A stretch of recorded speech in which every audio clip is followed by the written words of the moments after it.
For the past few months, I got myself this blender by Mijia, which is from Xiaomi, and I've been trying it out. It's nothing no, it's definitely something special. It's looking like regular blenders, but there's something about it, something special. You'll find out. So just hang on.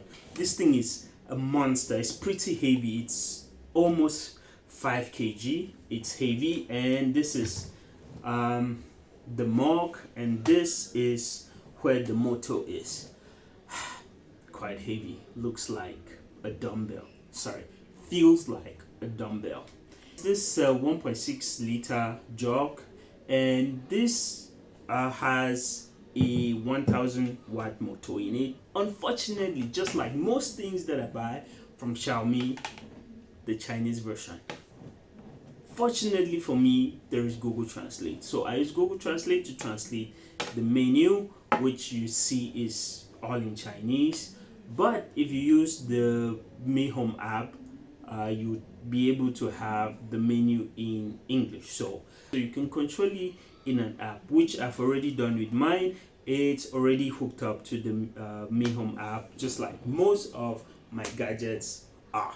It has 3 sets of blades, unlike most, which has 2 sets, because usually it comes with 2 cups. So everything is embedded in this jug, so you can do both wet and dry stuff. So it has 3 sets of blades, unlike the other ones that just have 2.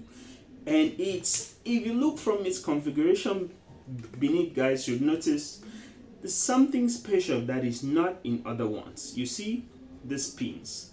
So these pins are for something special. You get to find out by the end of this video. So I have used it over this period of time. I've tested most things that I regularly do. I'm big on smoothies, so I have done smoothies on it, and it's amazing. It works well. So if you go through the menu, you'd see there are several things you can do. Corn juice, I don't know what that is. Well, we have corn juice here called Sha. I don't know if that's what they are talking about. There are smoothies, there's doing you want to do milkshakes and all those things, vegetables, if you want to blend stuff like that. Everything is on the menu, and it works really good. So when the item is too thick, whatever it is you're blending, if it's too thick, it gets stuck. The motor is unable to run it, and you have an error message. The fun part about this is you can do soups. I'm not a chef. I don't understand exactly what that means, but at least I tried out something. So the other day, what I did is I did kind of a tomato soup.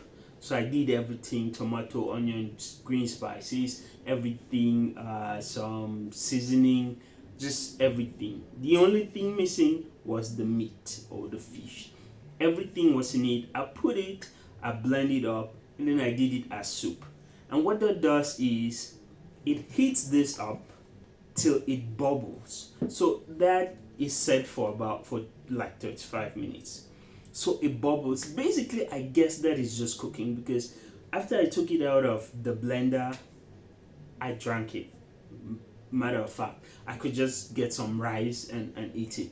So it has an heating element which you can do soups with. So you just put everything in it, and then it heats it up.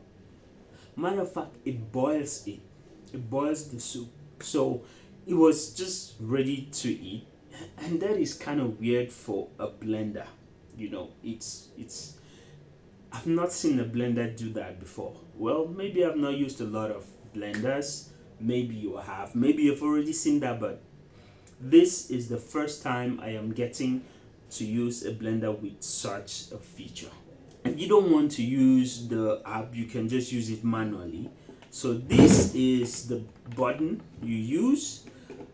Unfortunately, as I said, it's all in Chinese, but right up to now, I've been able to memorize everything. There are not so many things on the menu, so I already know where to turn this dial to. So I can already figure out. So manual seem to be the best, so you can manually choose how long you want to blend, and that's easy. If you don't want to use the app, that's the easiest part.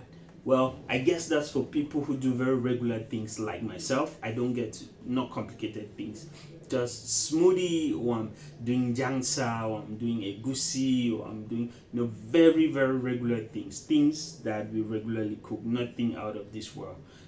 And the last part of this is it has a self-cleaning feature. So when you're done blending whatever it is you're blending, you just add water to the jug, put it back, and put it on clean. So it cleans up the jug, takes off the dirt, so you can just throw it out. One thing that I appreciate about this blender is it doesn't wobble when it's blending. Most other blenders you have to support with your hand so it doesn't wobble off the surface. But because this one is very heavy and steady, it blends without moving quite much. So it only it only vibrates on the same position. It doesn't wobble like other ones would do. So it's really good. One of the things I would appreciate its weight for. And like I said, guys, this is glass and it's really thick glass. And I think it's so because of the soup presets setting that it has. So if it's not really thick, when it gets hot, if it was plastic, it can melt off. It's not very thick glass, it can crack. Up till now, it has not, and I'm hoping and praying that it never gets heated to a point where it needs to crack, because that would mean you just have to buy a whole new set, I guess. If you have a comment, if you've used this before and there is something about it which you might want me to research, to try out, please just leave it in the comment section. I'll try that out and I'll get back to you. So guys, until the next video, peace.